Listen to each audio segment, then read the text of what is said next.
Eduardo Mondlane, já com a Frelimo formada, procura de novo mostrar aquilo que são as suas prioridades. A prioridade número 1 era o início da luta armada de libertação nacional. Porque o colonialismo português recusava todas as tentativas que se fizeram para aceitar, negociar com quem quer que seja, com moçambicanos, o colonialismo português recusou. Felizmente, há muitas provas disso.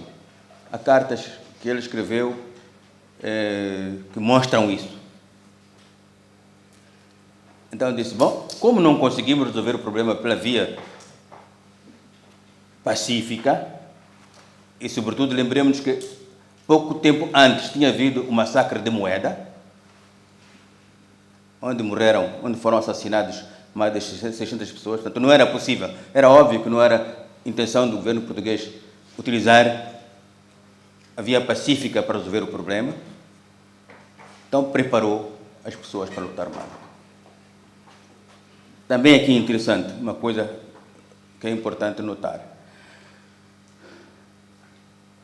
Ele acompanhou parte dos camaradas que iam à Argélia para aprender a guerrilha. De avião, foi com eles até lá. Para ver se chegaram bem, se havia problemas, se não havia problemas, etc.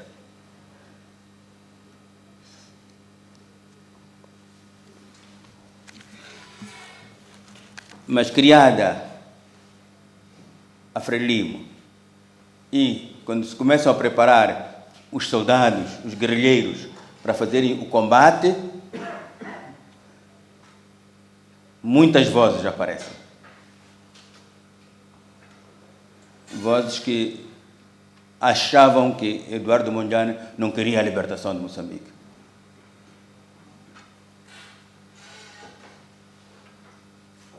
Não vinham de longe. São pessoas que tinham feito, algumas delas, parte dos dirigentes da Frelimo, que no primeiro ano começaram a dizer: este Mondlane não quer lutar contra os portugueses. É assim que se dizia na altura. E fugiram, foram para Gana, foram para Cairo e foram não sei para onde.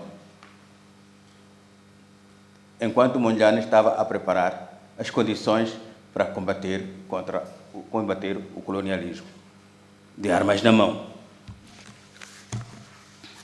Aqui gostaria de referir um aspecto.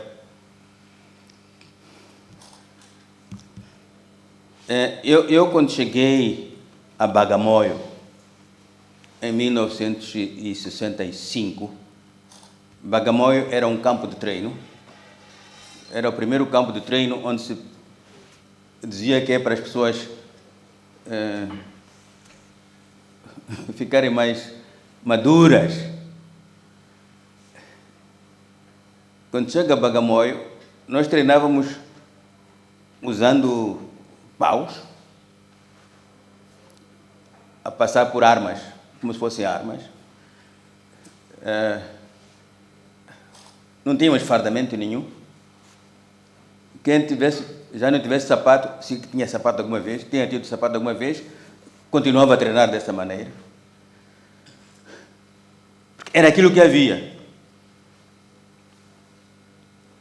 Era o esforço que era feito.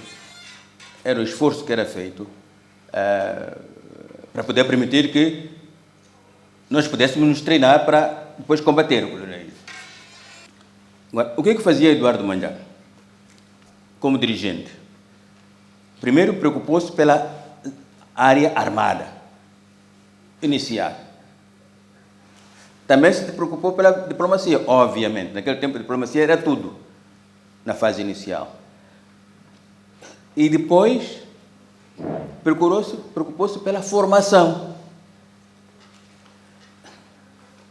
Todos os jovens que viessem de Moçambique, que fossem jovens e tivessem quarta classe feita, ou um pouco mais do que a quarta classe, eram colocados no Instituto Moçambicano.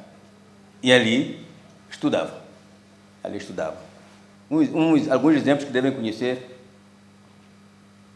conhecem o Cosme, que foi presidente do município de Maputo. Chegou lá, tinha um pouco, devia ter quinta classe ou sexta classe, estudou e depois foi estudar à universidade, através do Instituto Moçambicano. O Instituto Moçambicano ocupava-se também de outras coisas, como medicina, medicamentos, para os nossos soldados no interior do país e fora do país, mas era preciso garantir que havia essas duas coisas. Eduardo Mondlane, nesse processo, não deixou de estar próximo dos alunos. Ele, professorado em Sociologia, e aparecia lá, estava com crianças de 15, 16, 17 anos, a trabalhar com elas.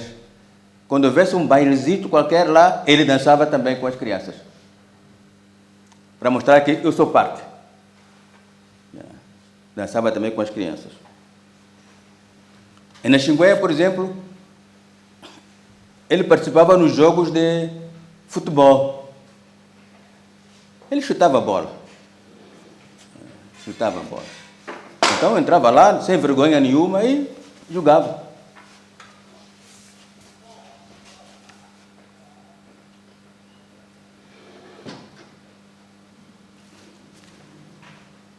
E isso transformou nele, fez com que ele fosse visto pelos jovens como realmente uma pessoa interessada nos seus problemas, interessada na sua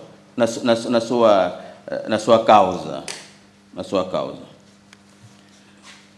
Um ponto que talvez fosse útil também aqui apresentar: Eduardo Mondlane fez a unidade nacional. O que isso significa, também eu não sei, mas aquilo que eu vi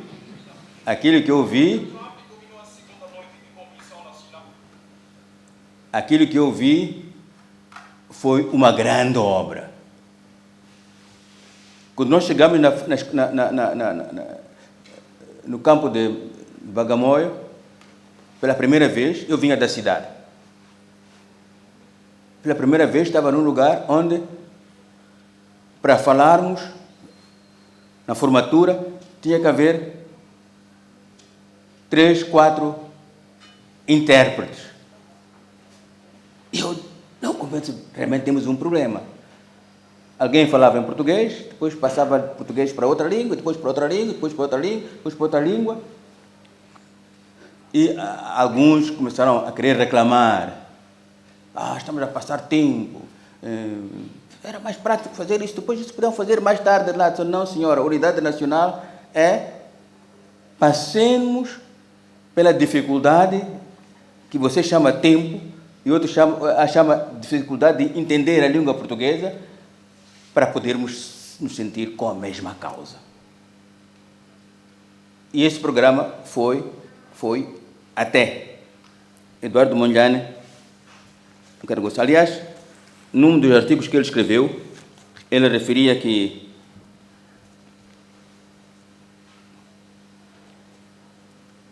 a unidade é o resultado da integração ou da união de pessoas diferentes. O esforço que se faz para essas pessoas diferentes terem o mesmo objetivo, aceitarem a mesma estratégia, é um esforço pela unidade nacional. É por isso que quando há crises em muitos lugares, entre nós, a primeira coisa que faz, vamos lá ter uma reunião. Porque na crise, cada um vai com o seu problema e com a sua visão. Depois da crise, não acaba com o seu problema, mas passa a compreender qual é a visão comum para contribuir. Isto é união. Isto é união, é unidade. Não há nada que acaba. Uma coisa como uma situação social não acaba. Somente há os elementos que predominam e que influenciam e que se impõem sobre os outros. Mas não deixa de haver pessoas que tenham tendência de não unidade. Ou então não deixa de haver pessoas que agem de boa fé, mas que estão a criar problemas sérios na nossa unidade. Por isso, a unidade é uma canção que se deve cantar todos os dias. Se fosse católico, é o Pai Nosso. Todos os dias. Se não faz todos os dias, é contigo. Mas pelo menos ao domingo, há de dizer Pai Nosso. E nos diz, mas Pai Nosso, nós sempre fala-se disso, sempre, já chega, já chegou. Não. Deve continuar sempre. A unidade também é uma canção diária de todos nós, como moçambicanos.